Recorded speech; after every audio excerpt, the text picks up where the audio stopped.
Okay guys, स्वागत है एक और नई वीडियो में जिसमें आज हम लोग बात करने वाले कि अपनी फ्लटर ऐप को कैसे बढ़िया से ऑप्टिमाइज कर सकते हैं, उसकी परफॉर्मेंस को कैसे बूस्ट करते हैं।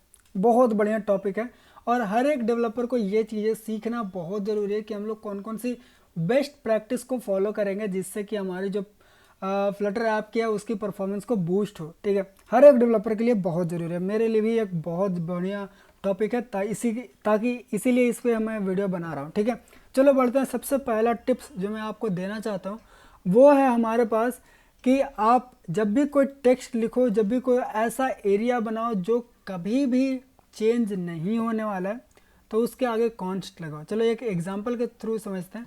जैसे मान लो कि मैंने एक यहाँ पे जैसे देख लो, तो मैंने एक जब ये होम पेज बनाया तो यहाँ पे लेटेस्ट अकाउंट जो लिखा हुआ है ये हमारा कभी भी चेंज नहीं हो रहा है। तो इसके जगह पे हम लोग क्या लगाएंगे, कॉन्स्ट, यानी कि ये जो टेक्स्ट है वो हमारा कभी भी चेंज नहीं होगा। जितना बार भी ये आप लोड कर लो, कुछ भी कर लो, वो वाला टेक्स्ट वहीं पे रहेगा।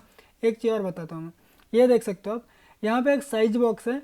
अब ये साइज बॉक्स की हाइट मैंने 20 रखा है, यानी कि जब भी ये रेंडर होगा तो जहाँ पे भी वो 20 यूज़ हो रहा है वहाँ पे उसका हाइट 20 ही रहेगा, वो कभी चेंज नहीं हो रहा है। तो वहाँ पे हम लोग कॉन्स्ट लगा दिए। इससे क्या होगा कि जब भी ये वाली जब भी पेज री रेंडर होगा तो जहाँ जहाँ पे कॉन्स्ट नहीं लगा उसको वो रीबिल्ड करेगा, यानी कि फिर से बिल्ड करेगा, देखेगा कि कोई चेंजेस होगा, और जहाँ पे कॉन्स्ट लगा हुआ है उसको वो रीबिल्ड करना स्किप कर देगा, यानी कि जैसे पहले बिल्ड हुआ था वैसे ही उसको रखेगा, क्योंकि उसकी ज़रूरत ही नहीं है। उसको जब ज़रूरत नहीं है तो उसको रीबिल्ड करके हम अपनी मेमोरी को क्यों ज़्यादा कंज्यूम करें। ठीक है, सीपीयू यूजेस को क्यों इंक्रीज करें हम लोग। तो ये आप एक बेस्ट प्रैक्टिस यूज़ कर सकते हो जिसमें हम लोग कॉन्स्ट लगाना प्रेफर करेंगे। अब तो फ्लटर भी वहाँ पर रिकमेंड करता है कि भाई आप कॉन्स्ट लगाओ। ठीक है, चलो अगला हम लोग टिप्स की तरफ बढ़ते हैं जो कि हमारा सेकंड नंबर। इसमें आप लिस्ट व्यू बिल्डर का यूज़ करो इंस्टेड ऑफ लिस्ट व्यू। ठीक है, ये क्या करता है कि अगर मान लो, मैं आपको एक एग्जांपल देता हूँ कि अगर मान लो आपने यहाँ पे लिस्ट व्यू लगाया और आप वहाँ पे एक ऐसी डेटा प्रिंट कर रहे हो जैसे कि यहाँ पे लिखा हुआ है आइटम मैप, यानी कि आइटम में जितना भी वैल्यू होगा वो यहाँ पे दिखाएगा।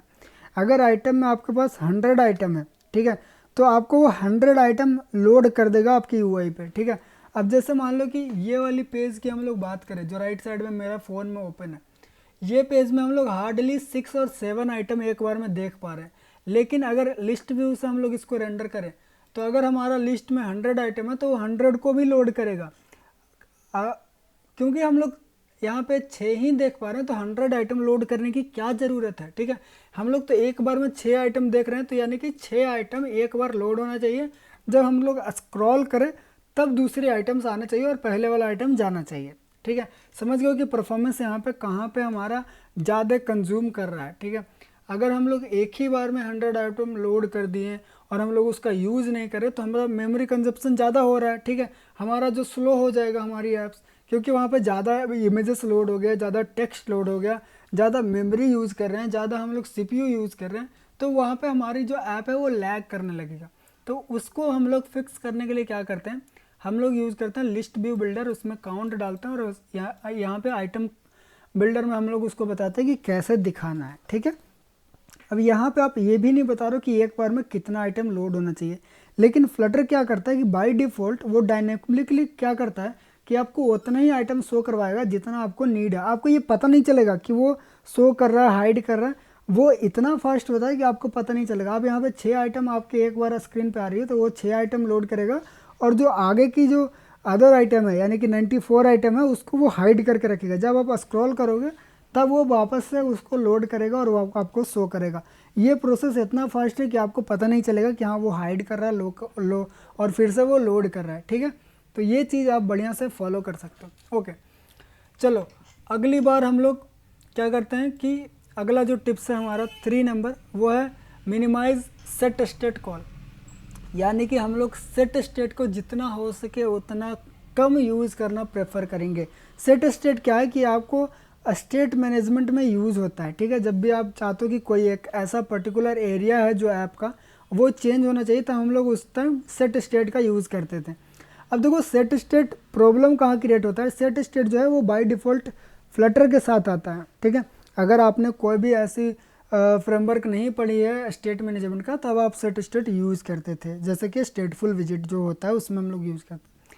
अब सेट स्टेट में प्रॉब्लम यह है कि ये हमारी पूरी जो विजिट है उसको रीबिल्ड करता है। अब जैसे मान लो कि ये हमारा ऐप जो है, इसमें हम लोग ऊपर जो नाम है उसको रेंडर नहीं करते दोबारा, ठीक है। ऊपर जो हमारा नोटिफिकेशन आइकन है उसको भी रेंडर नहीं करेंगे, सर्च वाला भी सेम रहेगा। सिर्फ हमारा क्या रेंडर होगा, यहाँ पे ब्राउज़र के अंदर कैटेगरी का जो नंबर है वो बढ़ेगा, इधर जितना भी नंबर है वो बढ़ेगा, और नीचे जो लेटेस्ट अकाउंट है उसकी काउंट हम लोग यहाँ पे दूसरा दूसरा दिखाएंगे। तो हम लोग को क्या ज़रूरत है, एक तो यहाँ पे ये पूरा हम लोग को रीबिल्ड करना पड़ेगा और सिर्फ हमारा ये काउंट रीबिल्ड करना पड़ेगा। लेकिन जब हम लोग सेट स्टेट कॉल करेंगे तो हमारा जो कैटेगरी में जितना आइकन है वो भी रीबिल्ड होगा, जितना हम लोग कंटेनर बनाए वो भी रीबिल्ड होगा, जितना हम लोग फोटोज़ जो कांस्टेंट है जो नहीं चेंज हो रहा है वो भी फिर से रीबिल्ड होगा। तो इसमें क्या होता है कि आपका जो मेमोरी कंजप्शन है वहाँ पे अननेसेसरी री रेंडर होने स्टार्ट हो जाती है, ठीक है। जब भी आप सेट स्टेट कॉल करते हो तो सारा री रेंडर होता है, तो यहाँ पे आपको फ्रेम ड्रॉप और लैग देखने को मिल सकता है। आपकी जो एनिमेशन है वो स्मूथ नहीं रहेगा, उसमें भी आपको लैग देखने को मिलेगा। तो मैं तो रिकमेंड करता हूँ कि आपको सेट स्टेट यूज़ ही नहीं करना चाहिए, कोई ऐसा सा स्टेट मैनेजमेंट सीख लो जो आपको बहुत ज़्यादा हेल्प करेगा। जैसे कि यहाँ पे रिवर पोर्ट का एग्जांपल दिया गया, आप वैल्यू नोटिफायर का यूज़ कर सकते हो, वैल्यू लिसनर का यूज़ ये सब कर सकते हो, जो कि आपको ये प्रॉब्लम से बाहर निकालेगा, ठीक है। चलो बढ़ते हैं अगला टिप्स पे। अगला टिप्स है हमारे पास कि हम लोग यूज़ करेंगे size box instead of container. अब ये क्या हो गया, जैसे कि मान लो कि कहीं पे अगर आपको एक हाइट देनी है, ठीक है, मान लो कि यहाँ पे थोड़ा सा हाइट मैंने कैटेगरी और उसके बॉक्स के बीच में रखा था, तो यहाँ पे मान लो 20 का हाइट मुझे देनी थी, तो मैंने यहाँ पे लिख दिया साइज बॉक्स हाइट। ये बेस्ट प्रैक्टिस है। आप ये मत करना कि कंटेनर को यूज़ कर रहे हो हाइट देने के लिए, क्योंकि कंटेनर री रेंडर होता है, ठीक है। जब भी उसको रेंडर करोगे तो वो फिर से रेंडर होगा और वो विजिट डेप्थ भी लेता है, ठीक है। तो ये सारी चीज़ों को वो ज़्यादा रिड्यूस कर देता है आपकी परफॉर्मेंस को। तो मैं रिकमेंड करता हूँ कि आप साइज बॉक्स यूज़ करो जब भी आपको लगे कि हाँ कहीं पे हमको साइज़ की ज़रूरत है, ठीक है। तो ये चीज़ें सिंपल सी चीज़ थी जो मैं आपको बताया। आप अगर कंटेनर में सिर्फ हाइट यूज़ करोगे तो फ्लटर भी आपको रिकमेंड करेगा कि आप उसको साइज बॉक्स में चेंज कर लो, ठीक है। चलो बढ़ते हैं अगला टिप्स पे, जो है हमारा 5th टिप्स, जो बहुत ज़रूरी है। जब भी आप इमेज लोड करो तो उसको कैश नेटवर्क इमेज से लोड किया करो। अब ये क्या हो गया, इसमें क्या होता है कि अगर मान लो कोई आप ऐसी इमेज लोड करो जो इंटरनेट से आ रही है, ठीक है, और उसको लोड करो, तो जब भी आपकी ऐप रीस्टार्ट होगा तब उस टाइम आपकी इमेज लोड होगा। अगर मान लो वो इमेज 1 MB का है तो उस टाइम आपकी डेटा 1 MB ख़त्म होगी, ठीक है। अब जब आप कैश इमेज में लोड करोगे तो ये इमेज को एक बार लोड करेगा और उसको कैश रख लेगा, ठीक है। जब आप दोबारा उसको रीओपन करोगे ऐप को, तो वो दोबारा वो इंटरनेट से नहीं लोड करेगा, वो आपकी कैश से निकालेगा और वहाँ से आपको इमेज को दिखाएगा।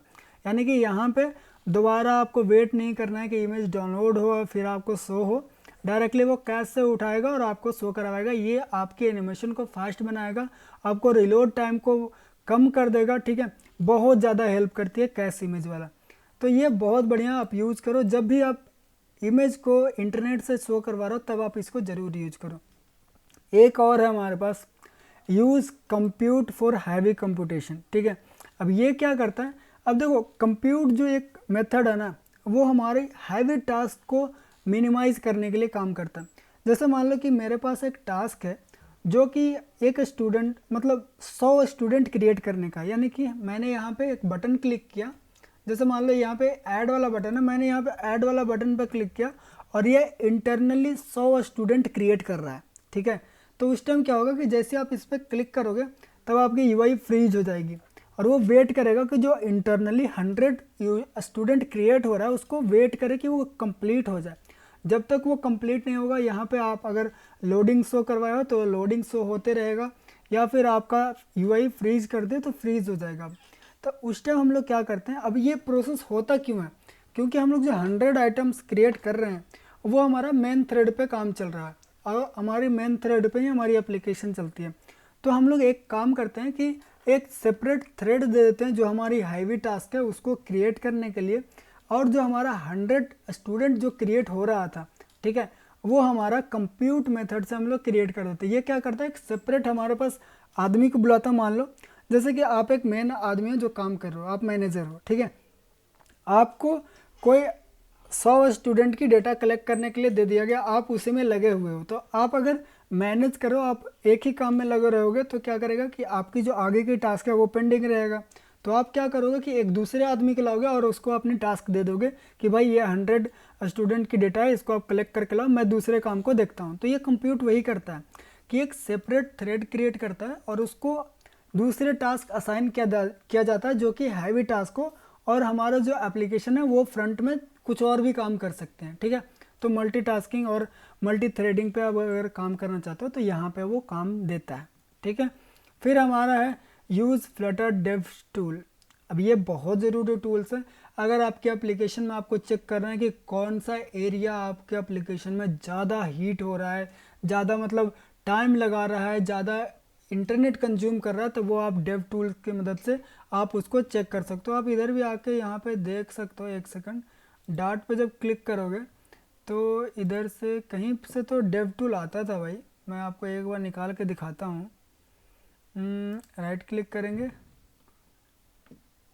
तो यहाँ पे डाट टूल करके कहीं पे हाइड हो गया होगा भाई। यहाँ पे मैं देखा था, हाँ इधर ही देखो, इधर ही आपको मिलेगा वो डेव टूल डीमोन।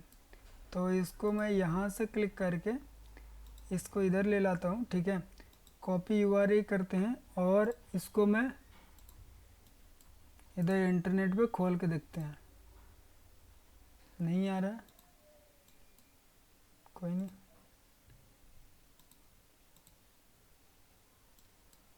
ओके, मैं इस पर क्लिक करके यहाँ पे लिखता हूँ डेव टूल। तो अभी पता नहीं वो कहाँ से ऑन में करता था, मैं भूल गया उसको।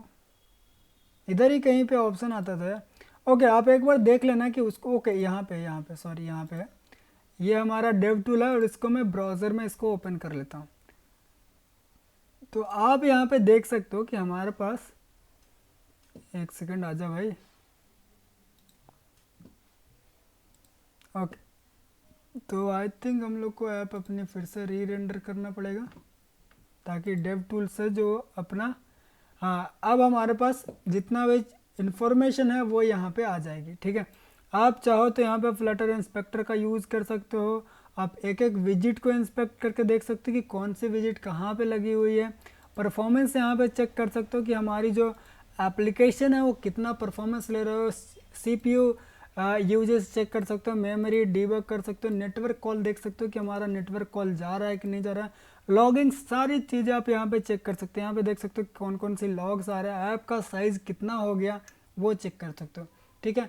तो डेव टूल बहुत ज़्यादा हेल्प करता है आपको अपनी एप्लीकेशन को इन डेप्थ में जाकर रिसर्च करने का और अपने एप्लीकेशन को इम्प्रूव करने का। तो आई होप आपको ये वीडियो पसंद आई होगी और आप बताना कि और कौन से टिप्स है जो हमको हेल्प करेगा अपनी फ्लटर ऐप को इम्प्रूव करने के लिए। और अगर आपको ये वीडियो पसंद आई तो आप नीचे कमेंट में लिख सकते हो कि हमें वीडियो अच्छा लगा होगा। इसी तरह की वीडियो बनाते रहो, ठीक है। मिलते हैं अगले वीडियो में, बाय बाय।